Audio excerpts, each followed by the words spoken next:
축복합니다. 환영합니다. 사랑합니다. 예. 성가대가 다시 이렇게 재개돼서 너무 감사하죠. 다시 활기가 치는 것 같습니다. 최근에 지금 중국은 물론이고 한국도 지금 장마로 또 태풍으로 물폭탄이 지금 곳곳에 내려서 많은 피해가 있다는 거 어제 뉴스 보셔서 아실 것입니다. 제가 이런 뉴스들을 이렇게 접하고 또 이렇게 자료들을 모으다 보니까 이런 일들이 지금 이제 작년부터 얼마 전부터 계속 지속되고 있죠. 그래서 온난화가 계속 곳곳에 극단적인 기상 이변이 속출하고 있고 집중호우에 중국 수재민은 5천만 명이 된다고 얘기합니다. 사실 중국에서 나오는 매체에 의하면은 거기 어떤 전문가는 얘기합니다. 실제 거기다 곱하기 열을 해야지 될 것이다. 그만큼 피해가 더 많다는 뜻이겠죠. 또 캐나다도 빙하가 녹고 있습니다. 어떤 전문가는 얘기하죠. 앞으로 이제 얼마 후에는 기상 난민이 1억 4천만 명이 예상될 것이다.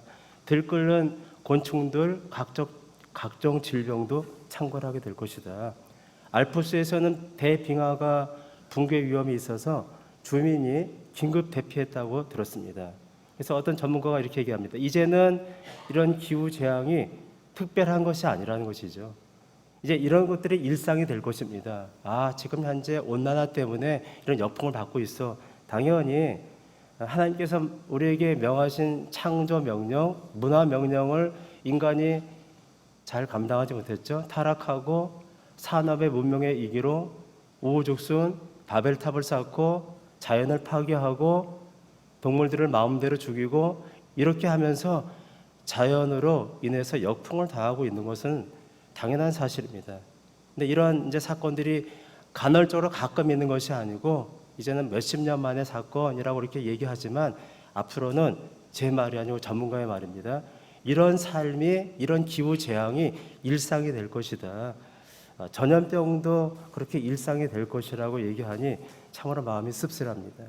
그래서 코로나19도 마찬가지고 또 더 큰 팬데믹이 올 것이라고 전문가들이 얘기하는데 다 믿지는 않겠지만요. 이제 이런 일들을 일상으로 생각하고 우리가 단단히 각오를 하고 이제 믿음 생활을 해야만 될 줄을 믿습니다. 여러분, 어떤 목사님이 20년 동안 위장병을 앓았습니다. 아무리 기도하고 약을 먹고 수술을 해도 소용이 없었습니다. 거의 죽을 것 같았습니다. 그래서 그는 마지막으로 찬송을 부르기로 이제 작정합니다. 하나님의 영광을 위해서 찬송합니다. 죽어도 좋습니다. 당신의 뜻이 있을 것을 생각하고 감사합니다라고 마음속으로 외치고 모든 것을 주님께 의지한 채 찬송을 부릅니다. 더 나아가 주님께서 하시는 일에 감사를 드리고 이제 그와 같이 신뢰 중에 최고의 신뢰를 주님께 드리고 나갑니다. 그러자 놀랍게도 목사님의 병이 깨끗이 나았습니다. 제가 칼럼에 쓴 내용입니다. 나머지도 참고해 주시고요. 오늘 저희가 예배를 드리는데 그냥 일주일에 한 번 돌아오는 시간에 드려지는 예배라고 생각하지 마시고 이 목사님의 간증처럼 하나님을 최선의 것으로 신뢰하고 더 신뢰하고 주 앞에 예배를 나아가면 여러분 구약시대는 예배가 제사였죠. 제물을 올려드리고 최상의 아벨의 제사를 알고 계시잖아요. 믿음으로 드렸기 때문에 믿음으로 드리는 제사는 최상의 것을 주 앞에 올려드리지 않습니까? 그래서 우리가 오는 예배를 준비하는 시간부터 마치는 시간까지 그냥 왔다 그냥 구경꾼으로 예배를 잠깐 드리는 그 누구 때문에 그 어떤 눈치 때문에 그런 예배가 아니고 주 앞에 최선으로 참으로 영광 예배를 드리게 되면 우리의 마음의 병이 고침받게 될 줄을 믿습니다. 우리의 육신의 병도 치유받게 될 줄을 믿습니다.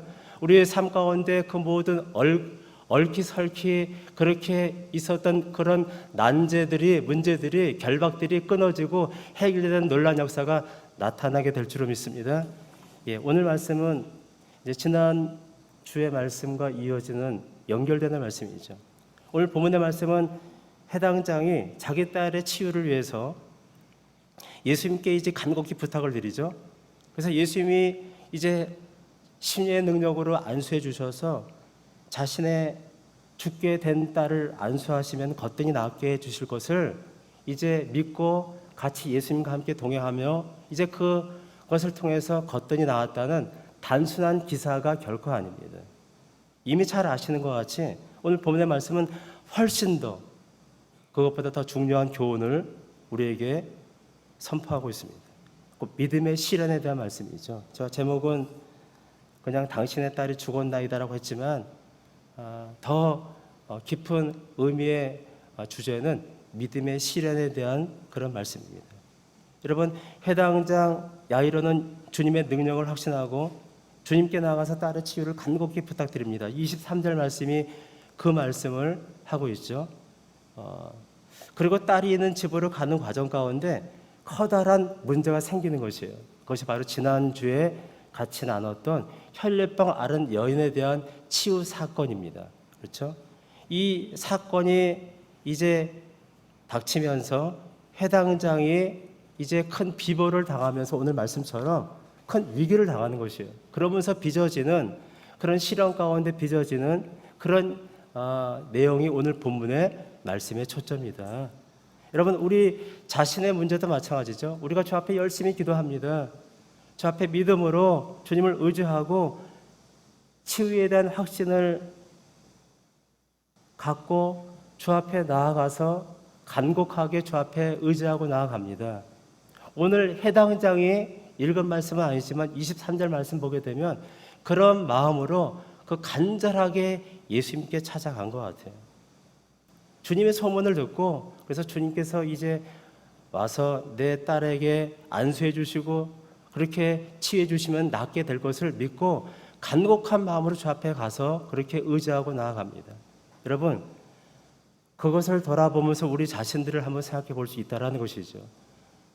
우리가 주님 앞에 기도하지 않고 주님을 믿지 않고 확신을 갖지 않고 그렇게 나아가서 어려움을 당하는 것이 결코 아니라는 것이죠. 그렇게 하지 않아서 당하는 어려움도 있겠지만 우리는 나름대로 믿음으로 그 일들을 이뤄가고 있지만 그렇게 함에도 불구하고 오늘 말씀의 초점은 정말 심각한 위기를 당하게 되면은 사람들이 그렇게 평소에 했던 간구하고 의지하고 신뢰했던 그런 신앙들이 다 어디로 달아났는지 알아보지 못할 만큼 그냥 두려워하고 당황하고 그러는 것이 우리들의 문제라는 것이죠.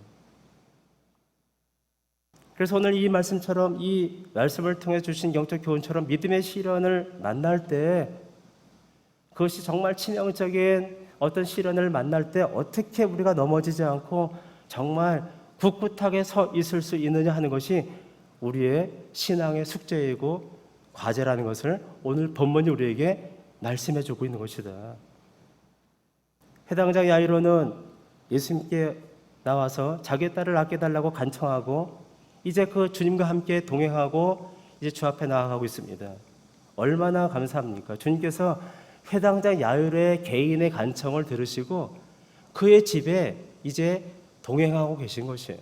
그것이 우리에게 위로가 되는 것이죠. 주님은 이 모든 역사를 창조하시고 주관하시고 섭리해 나가시지만 우리 개개인의 간청을 들으시고 함께 동행하신다는 것이에요. 그것이 우리에게 힘이고 소망이고 격려가 되는 것입니다. 여러분, 지금 이 야이로는 자기의 사랑하는 딸이 살 수 있다는 확신을 가졌을 것이에요. 왜냐? 23절 말씀의 근거에 보게 되면 지금 그 딸은 죽을 위경에 있는 것만은 사실입니다. 그렇죠? 말씀에 그렇게 되어 있죠. 간곡히 구하이르되 내 어린 딸이 죽게 되었사오니 이렇게 얘기하잖아요. 무슨 병인지 모르겠지만 그 딸이 죽게 되는 치명적인 병이 걸려 있습니다. 그렇지만 예수님의 소문을 이미 듣고 또 그는 회당장입니다. 그래도 유대인의 어느 정도 존경받는 그런 위치에 있는 사람이에요. 그리고 이제 예수님께서 이전에 행했던 일들을 보게 되면은 정말 이분은 메시아야.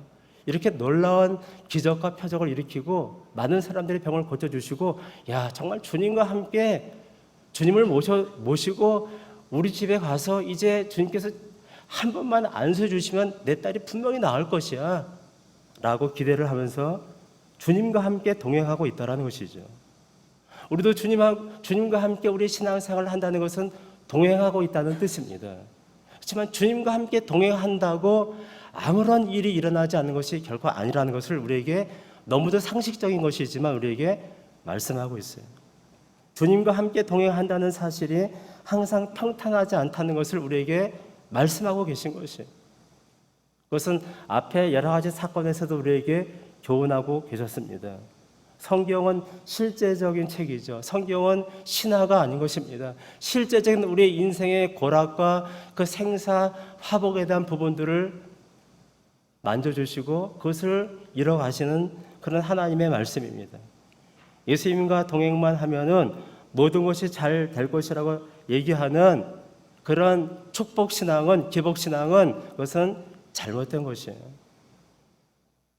예수님과 함께 동행하게 되면 궁극적으로는 잘 됩니다. 궁극적으로는 우리에게 진정한 안식과 영생을 주십니다. 그렇지만 궁극적인 지점에 도달할 때까지는 수많은 우여곡절이 있다. 수많은 난관이 있고 어려움이 있고 가시밭길이 있다는 것이에요.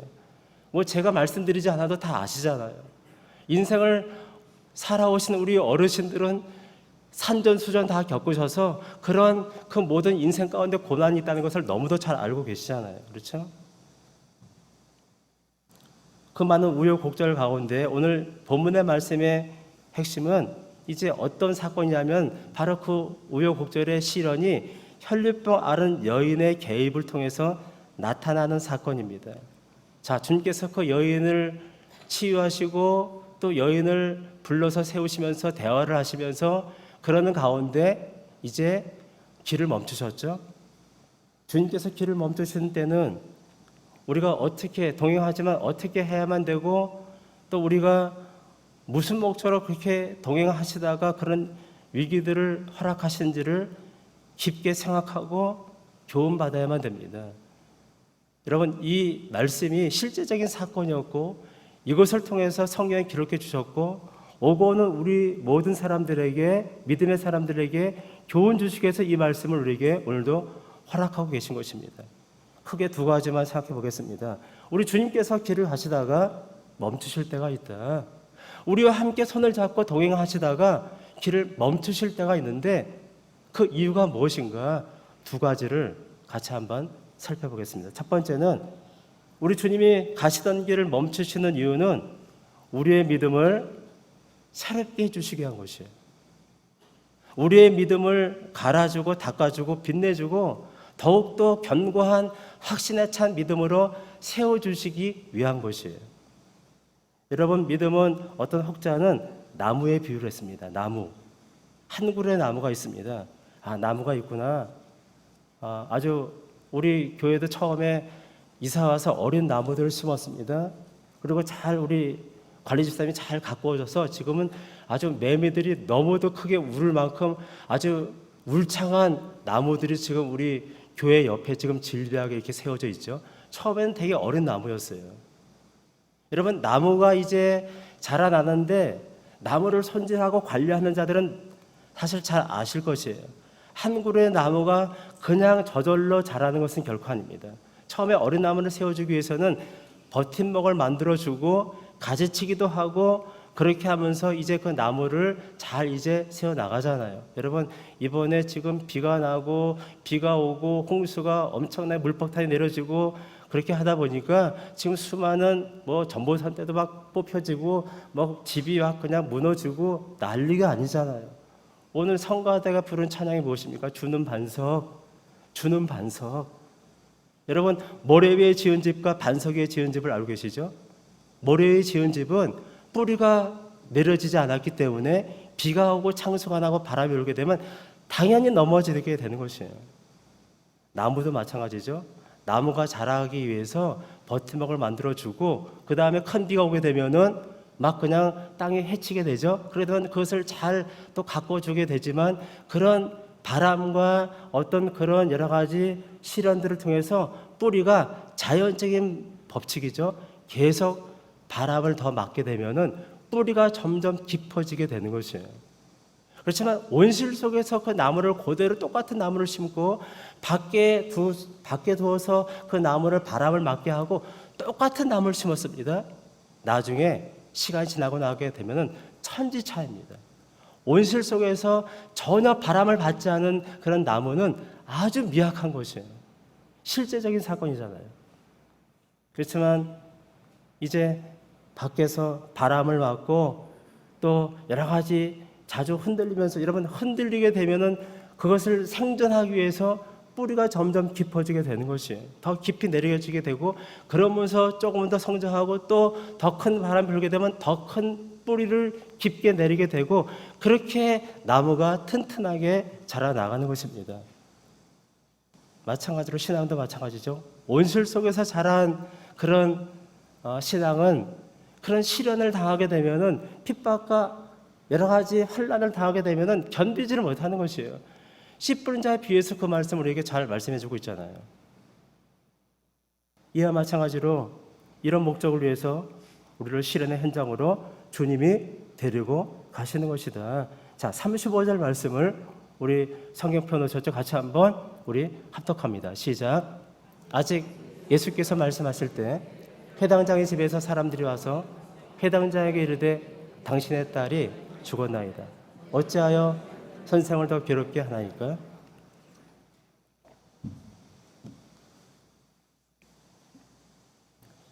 예, 딸이 죽었다는 비보가 전원이 오죠. 첫 번째 뉴스고, 그 다음에 두 번째는 그렇기 때문에 주님을 포기하라는 그런 전원이 들려집니다. 딸이 죽었는데 예수님을 더 붙잡고 있어봐야 할 이유가 무엇이냐는 것이에요.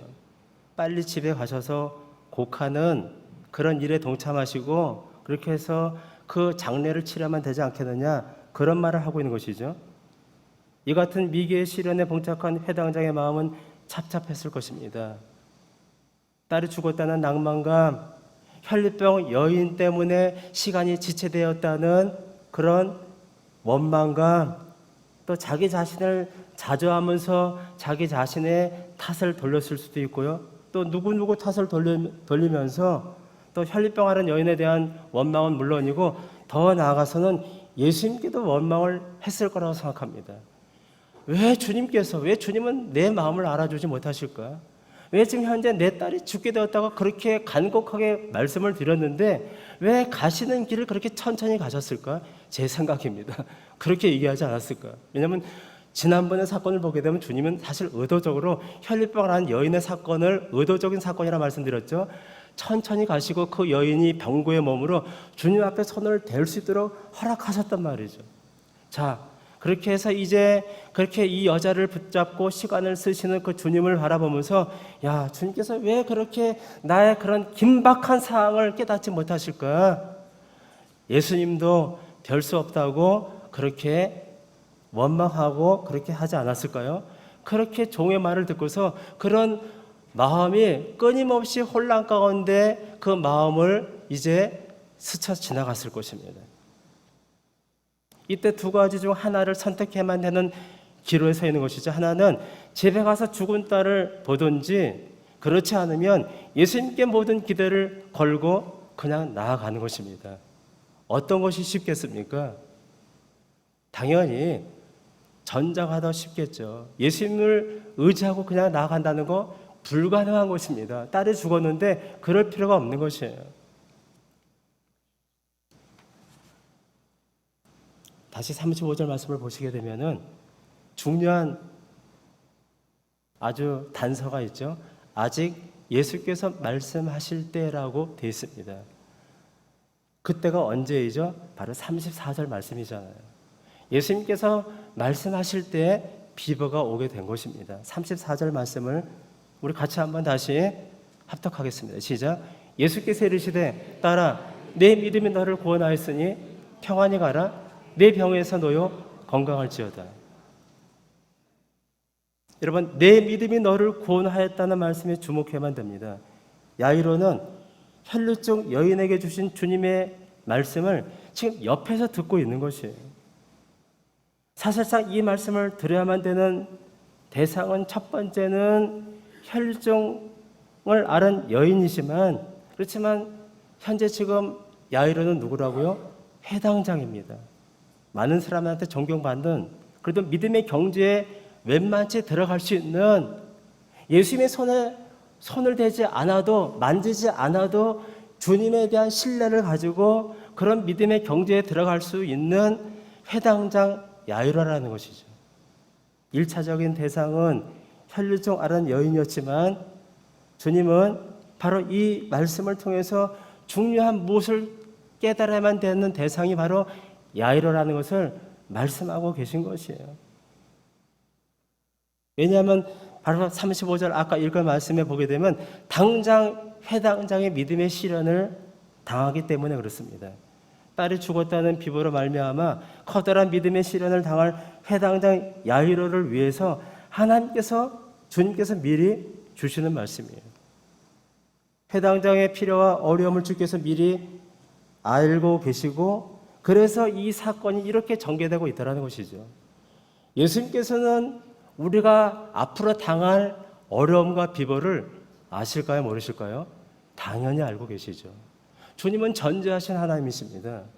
주님은 이미 다니엘서 2장에 있는 여러 가지 느부갓네살 왕의 환상을 통해서 그 금신상을 통해서 마지막 때까지 일어날 역사의 모든 것을 이미 다 계획해 놓으셨습니다.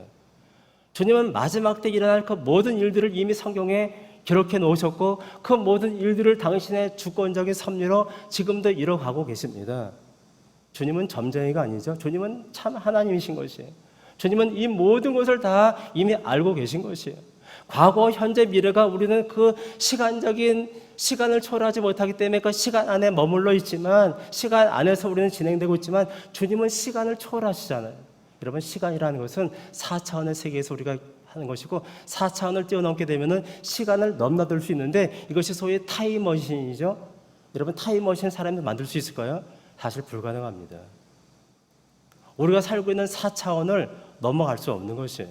그렇지만 주님의 나라는 영적인 세계는 4차원이 아닌 무한 차원으로 모든 것을 인지할 수 있는 그런 것이다.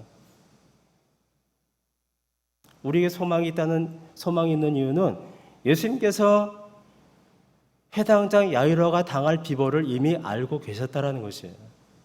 예수님께서 우리의 앞날에 어떤 비보가 올 것을 안다면 우리가 어떻게 지금 이 시간 예배를 드릴 수 있겠습니까?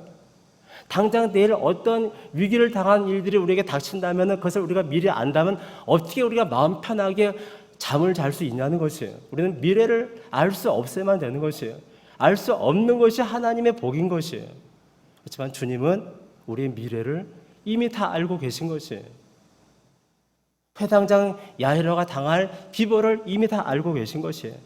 그래서 그것을 알고서 미리 준비케 하시려고 34절 말씀 가운데 이렇게 혈류증 앓은 여인에게 지금 옆에 있는 회당장에게 그것을 네가 들어야만 되는 말이라는 것을 알게 하시려고 그 여인을 위한 하나님의 선포의 말씀이기도 하지만 그렇게 미리 말씀하신 것입니다. 다시 말해서 회당장 야이로야 지금 내 말을 듣고 있느냐? 방금 들은 말을 기억하고 있느냐? 믿음이 너를 구원하였다는 말이 무슨 뜻인지 알겠느냐? 라고 지금 야이로에게 말씀하고 계신 것이다. 주님은 우리가 아무 준비도 되어 있지 않는데 갑자기 우리에게 시련을 주지 않으시고 미리 우리에게 경고하시고 그런 것들을 대처할 수 있도록 준비를 하시고 깨닫게 하신다는 것이죠. 혈류증 여인의 사건은 하나의 실물 교제라고 볼 수가 있습니다. 야이로의 딸이 살고 죽는 문제가 이제 어떻게 되느냐에 따라서 문제가 되는 것이 아니고 사실은 믿음의 문제라고 볼 수 있겠죠. 여러분 주님께서 만일에 회당장이 주님을 포기했다면 결국 딸은 계속 이미 죽었기 때문에 죽은 상태로 가게 될 것입니다. 그렇지만 현재 주님께서 하신 말씀처럼 혈류증 앓은 여인에게 하신 그 말씀을 믿고 주님을 의지하고 나아가게 되면은 죽은 딸이 살아나는 놀라운 역사가 있게 될 것을 믿고 따라가야만 되는 것이에요. 그 사건은 천지 차이죠. 예수님께서 회당장에 많은 간구를 듣고 그와 동행했을 때 이미 회당장의 믿음의 시련을 염두에 두시고 이렇게 계셨다고 볼 수 있는 것이에요. 우리 주님은 어떤 일들을 이뤄하실 때 단순하게 일을 하지 않았습니다. 주님께서 우리에게 코로나19를 주시고 이런 여러 가지 기상, 재앙에 대한 이변의 일들을 통해서 홍수와 많은 피해를 허락하시는 이유가 무엇일까요? 여러분, 단순하게만 생각해서는 결코 안 될 것입니다. 주님께서 우리에게 주시는 환경을 통해 주시는 시련, 또 관계를 통해서 주시는 시련, 그 외에도 수많은 여러 가지 사건과 문제들을 통해서 주시는 많은 시련들에는 하나님의 깊은 뜻이 있는 것이에요. 개인적으로도 마찬가지고 공동체적으로도 마찬가지고 가정적으로도 마찬가지일 것입니다. 여러분, 우리가 그 사건을 바라보면서 이것은 나에게 어떤 깨닫게 하게 한 것이야. 예, 당연히 그렇게 생각하지만 단순하게 생각할 것이 아니고 좀 더 깊게 나에게 주어진 모든 환경 가운데 주어진 사건들을 주님의 관점에서 보고 오늘 말씀을 통해서 주님께서 이렇게 깊은 섭리와 그 인류를 통해서 이뤄가신다는 것을 알아야만 될 줄 믿습니다. 하나님은 그렇게 간단하게 생각하고 일을 처리하지 않으십니다. 위대하신 우리 주님은, 전지하신 주님은 치밀하게 우리의 구원을 이뤄가시는 것이, 우리의 구원을 받아서 천국 가는 티켓을 얻는 것으로 끝나지 않고 거기서 끝나면 결코 안 되겠죠. 앞으로 닥칠 수많은 시련들을 이제 주님께서는 이미 다 아시고 계시기 때문에 그 시련들을 맞서서 믿음으로 훈련받고 그 시련들을 통해서 단련되어서 믿음의 아름다운 장성한 자가 될 수 있도록 우리에게 이런 것들을 허락하시고 치밀하게 완벽하게 그 일들을 이뤄가시는 주님을 우리가 바라볼 수가 있어야만 될 것이다. 여러분, 혈중 앓은 여인의 사건을 잠깐 돌아보게 되면 이 여인이 어떻게 병이 고침받았습니까? 자신의 병에도 불구하고 자기의 그렇게 연약함에도 불구하고 또 그 당시에 랍비들은 이런 부정한 여인은 만질 수 없다고 지난번에 말씀드렸잖아요. 그럼에도 불구하고 주님의 옷자락에 손만 대면 나을 것을 믿는 정말 절대적인 신뢰로 주 앞에 달려간 것이에요.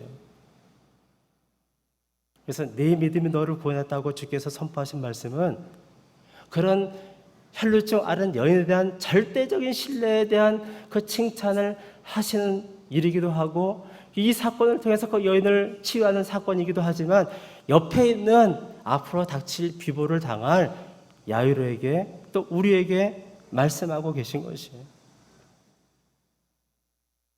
여러분, 회당장의 딸이 죽었다는 비보가 들어왔을 때 그의 마음은 어떻겠습니까? 심히 낙심하고 절망했을 것입니다.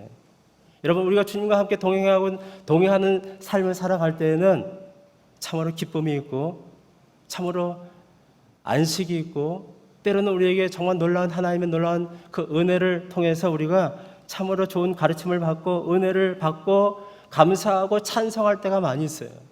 당연히 그런 일들이 우리에게 많이 있었고 앞으로도 있을 것입니다. 그렇지만 우리가 그런 주님과 함께 동행하면서 함께 나아가는 가운데 주시는 그 영광스러운 기쁨의 진가가 진짜인가를 주께서 테스트하시기 위해서 우리에게 원치 않는 믿음의 시련을 주실 때가 있다라는 것이죠. 오늘 말씀을 보게 되면은 지난번의 말씀과 연결해 보게 되면은 여러분, 내 믿음이 너를 구원했다는 은혜의 말씀이죠. 혈중 앓은 여인에게는 은혜의 선포의 말씀인데 바로 그때가 회당장이 집에서 비보를 받을 때입니다. 한쪽에서는 은혜의 선포의 말씀이 지금 나타나고 또 한쪽에서는 비보가 오게 되는 것이에요. 왜 그렇게 이뤄가셨을까요? 거기는 깊은 연관이 있는 것이잖아요. 여러분, 지금 회당장 야이로가 내 딸이 죽었다는 통보를 받게 됐을 때 그는 비로소 자신의 진정한 믿음이 무엇인가를 보이고 나타내야 할 때라는 것을 주께서 이제 깨닫게 하시기 위한 것이에요. 우리의 믿음이 평소에는 신앙이 좋다고 생각할 수 있고 또 이 정도면 괜찮다고 나 자신도 그렇게 생각할 수 있지만요. 여러분, 이런 비보를 한번 당해보셨습니까? 우리 가족 간에 누가 죽었다. 우리 삶 가운데 경제적인 어려움 때문에 내 여러 가지 어떤 생업이 파산이 되었다. 파산 선고를 당할 때 그것이 건강의 문제이든 그것이 사람과의 관계의 문제이든 그것이 내가 원치 않는 어떤 흉악한 어떤 다른 어떤 문제이든 간에 그런 일들을 당했을 때 여러분, 우리의 진정한 신앙이 무엇인가를 그때 주님께서 보시기를 원하신다는 것이죠. 우리의 삶의 우연은 있을 수가 없습니다. 우리가 정말 주님을 믿고 주님과 함께 동행하고 신앙생활을 하고 살아간다면 우리에게 일어나는 사건은 결코 우연한 사건이 하나도 없다는 것을 인정하고 주 앞에 나가야만 될 줄 믿습니다. 아주 작은 나의 병의 문제일지라도 어떤 사람과의 관계에서 어떤 얼그러진 문제가 있다 할지라도 그것이 경제적인 문제를 할지라도 우리의 삶에는 우연이 아니고 하나님의 깊은 지고하신 섭리가 거기에 있는 것이다. 여러분, 야이로는 자신의 딸이 죽었다는 통보를 받을 때 비로소 그때야 주님께 23절 말씀처럼 달려가서 간곡하게 간구하고 많이 간구하고 주님 앞에 이제 부탁하고 그렇게 해서 주님과 함께 동행하는 삶의 진정한 신앙이 무엇인가를 드러내야만 되는 것이에요.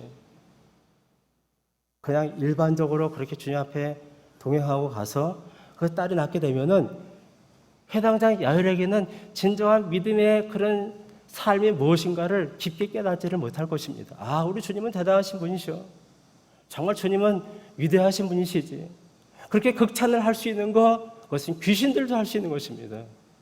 느부갓네살 왕도 다니엘의 꿈을 풀어줬을 때 그 다니엘의 하나님을 아주 극히 극찬하고 높였습니다. 그렇지만 그 하나님이 나의 하나님이 되지 않았다는 것이죠. 우리가 얼마든지 주님의 위대함을 찬송하고 고백하고 그것을 높여드릴 수 있지만 내가 개인적인 믿음의 시련을 겪고서 그 주님을 고백한 것과 그냥 내가 일반적으로 나의 삶 가운데서 지식으로 그것을 알고 고백한 것과는 천지 차이일 것이다. 우리의 진정한 신앙은 비보를 당할 때 그것이 진짜 나의 신앙이 어떤 것인가를 이제 백일하에 그것이 드러나게 될 것이고 바로 예수님 앞에서 그것이 드러나게 될 것이고 이 위기의 시점에서 우리는 주님을 바라보고 주께서 우리에게 우리 실상을 드러나게 하신 그 주님의 의도를 깨닫고 주 앞에 나가야만 될 것입니다. 여러분, 예수님께서 하시는 그 말씀을 곁에서 들으시고 이렇게 말씀하셨죠. 결정적인 말씀이 36절 말씀인데 우리 36절 말씀 같이 한번 합독합니다. 시작. 예수께서 그 하시는 말을 곁에서 들으시고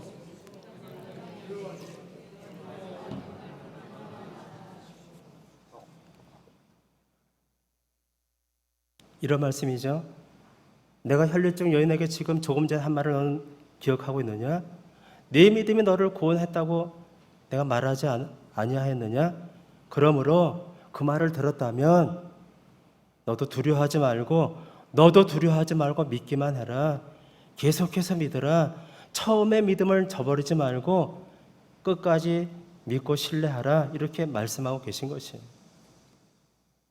딸이 죽었다는 비보를 듣고서 야, 이 말도 안 돼. 야, 죽었는데 어떻게 주님께서 하시는 그 말씀을 믿을 수 있습니까? 그래서 그 종의 말을 듣고서 갔다면은 아무런 사건들이 나지 않고 딸은 그대로 죽은 상태로 있었을 것입니다. 그렇지만 이제 그는 집으로 돌아가지 않고 혼자 가지 않고 주님과 함께 동행해 나갑니다. 주님을 포기하지 않고 주님과 함께 격려의 말을 듣고 나아갑니다. 여러분, 이것이 쉽겠습니까? 한번 생각해 보세요. 다른 사람들이 어떻게 생각할까요? 종들이 어떻게 생각하겠습니까? 딸이 죽었는데 인간으로 볼 때는 아무 의미가 없는 것이지만 그렇지만 그 말을 듣고 야이로는 믿음을 가졌던 것 같아요. 주님에 대한 믿음을 굳게 붙들고 그래 맞아.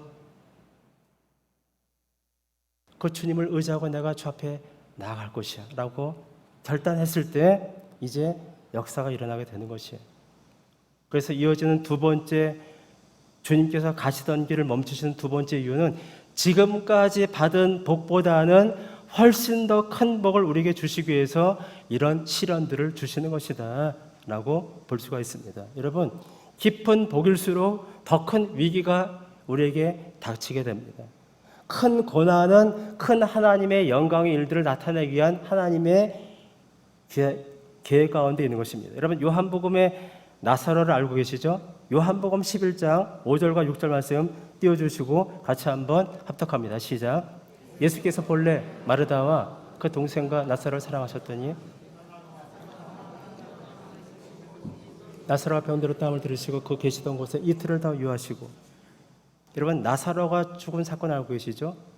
나사로는 예수님의 가장 친한 머시고 마르다 마리아 그 베다니 마을의 그 가정은 예수님께서 예루살렘에 생활하실 때 아지트로서 제자들을 섬겼던 가장 귀한 주님의 벗된 가정이었습니다. 그런데 그런 지금 현재 나사로가 죽게 되었다는 소식을 듣고서 주님께서 의도적으로 이틀을 더 유하신 것이에요. 그 이틀을 더 유하신 사건은 오늘 사건과 동일한 사건이에요. 의도적으로 혈류병 앓은 여인에게 시간을 지체한 사건이에요. 가시던 길을 멈춘 사건이 바로 나사로에게는 이틀을 더 유한 사건과 동일한 사건이다. 의도적인 사건이다. 그래서 요한복음 11장 21절 말씀 보게 되면 나중에 마르다가 이런 말을 하지 않습니까? 같이 한번 합독합니다. 시작. 마르다가 예수께 여짜되 주께서 여기 계셨더라면 내 오라버니가 죽지 아니하겠나이다. 주님께서 지체하시고 그렇게 이틀을 더 지체하시고 안 오시고 늦게 오셔서 내 오라버니가 죽었나이다라고 좀 원망 섞인 말을 지금 마르다가 하고 있는 것입니다. 주님께서 여기 계셨더라면, 죽기 전에 오셨더라면 내 오라버니가 살았을 텐데 당신께서 늦게 오셔서 이렇게 죽게 되었다고 원망하고 있는 것이에요. 지금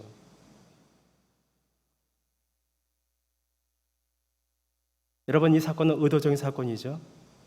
여러분, 혈류증 앓은 여인이 주님의 옷자락에 손을 대었을 때 능력이 나갔습니다. 여인도 그 사실을 알았습니다. 여러분, 여인이 그 나았다는 것을 주께서 모르실까요? 당연히 알고 계시죠. 주님께서는 여인이 나았다는 것을, 능력이 나았다는 것을 인지하시고 계시기 때문에 당연히 알고 계신 것이에요. 더 나아가 야이로의 딸의 위중함을 주님은 더 잘 알고 계신 것이에요.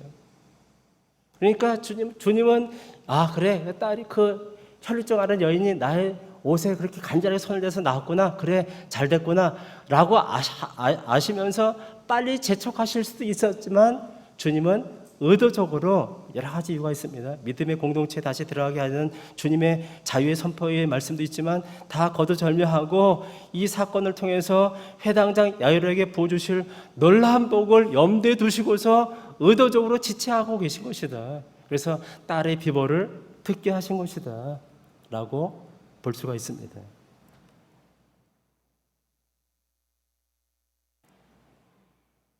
여러분, 이 사건은 예전에 우리가 상상하지 못한 하나님의 나라가, 하나님의 놀라우신 섭리와 세계가 있다는 것을 우리에게 말씀해 주기 위한 것이에요. 여러분, 죽은 자가 어떻게 살아납니까? 어떻게 가능합니까? 만일의 경우에 죽을 뻔했던 그 딸에게 주님께서 동행하고 가셔서 치유하셔서 낫게 하신 것과 또 이렇게 완전히 죽었다가 그 말씀, 뒤에 말씀 다 읽지 않겠지만 이제 낫게 된 것과는 차이가 어떨까요? 천지 차이이지 않겠습니까? 주님은 오늘 이 시대에도 우리를 위기의 순간으로 밀어 넣으시고 가시던 길을 멈추실 때가 있으신 것이다. 코로나19가 이제 어떻게 전개될지는 아무도 예측할 수 없습니다. 이제 가을에는 더 큰 팬데믹이 온다고 얘기하고 이것이 우리의 삶 가운데 일상이 될 거라고 그렇게 악한 자들의 음모이든 누구의 말이든 간에 그렇게 얘기하는데 사실은 거의 그렇게 될 거라고 생각이 듭니다. 앞으로는 이런 기후재앙도 일반화된 우리의 삶의 일상이 될 것입니다. 그래서 앞으로 닥칠 그런 큰 환난과 그런 여러 가지 시련들을 앞으로 닥칠 것을 주님은 이미 아시기 때문에 우리에게 이런 일들을 통해서 준비케 하고 계신 것이에요. 야이로의 딸이 죽었기 때문에, 나사로가 죽었기 때문에 받게 되는 복은 그들이 그냥 살았을 때 받는 복과는 비교가 되지 않는 것입니다. 죽은 자가 살아난 것입니다. 그렇죠? 여러분, 야르의 딸만 살았습니까? 나사로도 살려주셨죠? 나인성 과부의 아들도 살려주셨습니다. 야르의 딸은 12살이죠. 소녀입니다. 나인성 과부의 아들은 청년이죠. 나사로는 장년입니다. 어떤 신학자가 의도적으로 예수님께서는 어린아이, 청년, 장년 다 살려주셨다. 죽은 가운데, 완전히 죽은 가운데 그들을 살려주셨습니다. 모든 계층, 빈부격차 남녀노소를 물론하고 3세번은 확실한 것을 쐐기를 박는 것이죠. 그리고 주님은 결정적으로 십자가에 돌아가시고 구속을 이루시고 이제 3일 만에 약속대로 살아나셨습니다. 하지만 주님의 부활은 이런 야이로, 나인성 과부, 나사로랑은 차원이 다른 것입니다. 주님은 신령한 육체로 부활하신 것이에요. 이것은 우리에게 줄 약속의 선물을 우리에게 약속하시기 위해서 주님께서 첫 열매에 되어주셨다 우리에게 말씀하고 있죠. 빌립보서 3장 20절 21절 말씀 읽겠습니다. 같이 한번 시작. 그러나 우리의 시민권은 하늘에 있는지라 거기로부터 구원하는 자 곧 주 예수 그리스도를 기다리노니 그는 만물을 자기에게 복종하게 하실 수 있는 자의 역사로 우리의 낮은 몸을 자기 영광의 몸의 형체와 같이 변하게 하시리라. 여러분, 주님께서 이 땅 가운데 강림하실 때에는 우리의 병이 많고 연약해서 날마다 병원 신세를 지고 날마다 건강 체크를 해야만 되는 이런 누추한 낮은 몸이 주님의 신령한 몸으로 변화가 된다는 것이에요. 이미 저희는 그 말씀을 잘 알고 있습니다. 여러분, 우리가 교회에 와서 이렇게 예배를 드리고 이제 우리 신앙생활을 통해서 좀 더 세상 사람들보다 좀 더 도덕적으로 윤리적으로 더욱더 승화된 삶을 살아가고 그래서 좀 더 우리가 깨끗한 그런 아름다운 삶을 살아가는 것이 그것이 신앙의 목적은 아닌 것이에요. 그것은 마땅히 해야 될 우리의 삶의 거룩한 삶의 표지일 뿐이고 우리에게 말씀하시는 신앙은 그 이상의 것을 우리에게 말씀하고 계신 것이에요. 이 땅 가운데 모든 것들은 다 하나님의 심판을 받기 위해서 준비되고 있다는 것을 우리가 알아야만 될 줄 믿습니다. 주님은 사람들을 살려주셨습니다. 완전히 죽은 자들을, 모든 계층의 사람들을 살려주셨고 주님 자신은 신령한 몸으로 부활하신 것이에요. 그리고 우리도 그렇게 신령한 주님의 영광의 몸으로 바꿔주실 것을 약속하고 계셨습니다. 마가복음 8장 35절에 이런 말씀이 있죠. 그 말씀은 제가 읽어드리겠습니다. 후반절 말씀만인데 누구든지 나와 복음을 위하여 제 목숨을 잃으면 구원하리라. 오늘 복에 대한 말씀이죠. 믿음의 실현을 통해서 주신 영적 교훈입니다. 그런데 마가복음 8장 35절 말씀 보게 되면 누구든지 나와 복음을 위하여 제 목숨을 잃으면 더 복을 받을 것이다 이렇게 말씀하지 않으시고 구원하리라. 그렇다면 그 말씀의 이면에는 무슨 뜻이 있습니까? 그렇게 하지 않는 자들에게 진정한 구원은 없을 수도 있다는 것을 전제하고 계신 것이에요. 복이 아니라 구원에 대한 관계를 말씀하셨단 말이죠. 복 이전에 구원에 대한 주님의 요구사항이 너무도 크지 않습니까? 우리가 구원을 받기 위해서 자신의 목숨까지도 잃을 만큼 다 내동댕이 치고 주 앞에 따라가야만 되는 그런 이유가 무엇입니까? 오늘 주님께서 우리에게 주시는 이 말씀을 보십시오. 주님은 죽은 자를 살려주셨어요. 주님 자신이 부활하셨어요. 무슨 뜻인지 깨닫지 못하십니까? 아직도 이렇게 살아가면서 이 말씀을 대하면서 우리가 아직도 이 세상에 지심하고 이 세상 가운데 소망을 두고 이 세상 가운데 무엇을 더 잘 열심히 해서 꿈과 비전을 가지고서 주님을 활용해서 내 신앙생활을 그렇게 이뤄가기를 원하십니까? 아니라는 것이죠. 주님은 우리에게 목숨까지 바치라고 말씀하고 있는 것이에요. 근데 그렇게 우리에게 요구하실 때에는 주님은 그것보다 훨씬 더한 것을 우리에게 주시고 약속하시고 말씀하고 계신 것이에요. 앞으로 일어날 놀라운 사건들, 이 땅 가운데 일어날 대환란의 사건들, 상상할 수 없는 이 땅 가운데 심판의 사건들을 너희는 깨닫고 준비하고 있으라는 것이에요. 그렇지만 너희는 걱정하지 마라. 내가 누구야? 나는 죽은 자도 살려. 나 자신은 죽음 가운데서 신령한 몸으로 변화가 되었고 너희들도 그렇게 변화가 되는 영광스러운 몸이 될 것이야 라고 우리에게 말씀하고 계십니다. 우리의 믿음을 여러분 주님께서 길을 가시다 멈추시는 이유는 내 믿음을 갈아주고 닦아주고 빛내주고 확인시켜 주시고자, 또 지금까지 받은 복보다도 더 큰 복을 주시려고, 그래서 우리에게 정말 영광스러운 하나님의 그 복을 주시려고 우리에게 이런 시련들을 주신다는 것입니다. 시련이 문제가 아닌 것입니다. 시련을 통해서 하나님의 섭리를 깨달을 수 있어야만 됩니다. 암 선고를 받는다 할지라도, 시한부 인생을 산다 할지라도, 경제가 파탄이 되어서 파산됐다 할지라도 그것을 통해서 말씀하신 주의 음성을 들을 수가 있어야만 될 것입니다. 신앙은 우리의 삶을 조금 더 승화시켜주는 그 정도가 아니고 생사에 걸린 문제를 뛰어넘어서 영원한 영생과 영원한 형벌의 갈림길에서 우리가 지금 이 신앙생활을 하고 있는 것이다. 오늘 주 앞에 나와서 오늘도 이 말씀을 듣고 누구든지 나와 복음을 위해서 제 목숨을 잃으면 구원하리라 라는 그런 말씀을 마음 가운데 깊이 새기면서 오늘 주신 또 36절의 말씀처럼 곁에서 들으시고 회당자 이르시되 두려워하지 말고 믿기만 하라, 그 깊은 의미를 우리 마음 가운데 깊이 새기면서 주 앞에 달려가는 우리의 신앙 되기를 주님의 이름으로 간절히 축원합니다. 기도하겠습니다. 살아계신 아버지 하나님, 딸이 죽었다는 비보 앞에서 주님은 혈혈증 앓은 여인에게 하신 말씀을 간접적으로 언제하시면서 너는 넘어지지 말고 두려워하지 말고 믿기만 하라고 말씀하셨습니다. 야르의 딸을 살려주셨고 나인성 과부의 아들을 살려주셨고 죽은 나사로가 죽은 지 나흘이 되어서 냄새가 풀풀 나지만 주님께서는 살려주셨고, 우리 주님은 이 심판받을 이 세상에 우리가 그 모든 심판 가운데 처해질 것을 불쌍히 보시고 하늘 보좌를 버리시고 이 땅 가운데 오셔서 우리의 구속을 이루시기 위해서 십자가를 지시고 피 흘려주시고 3일 만에 부활하셔서 신령한 육체로 천열매가 되어주셔서 장차 주님께서 심판주로 이 땅 가운데 오실 때 그 주님을 믿고 고백하는 자들에게 그런 영광의 몸을 주신다고 말씀하셨습니다. 그렇지만 주님, 정말 주님의 구원을 이뤄가는 우리의 삶에는 너희가 제 목숨까지도 아버지여 잃지 아니하면 구원을 받을 수 없다고 말씀하신 준엄하신 주의 말씀의 진정한 의미를 깨닫고 우리의 신앙을 다시 한번 가다듬고 주 앞에 달려가는 우리 남은 순례의 길 되게 하여 주옵소서.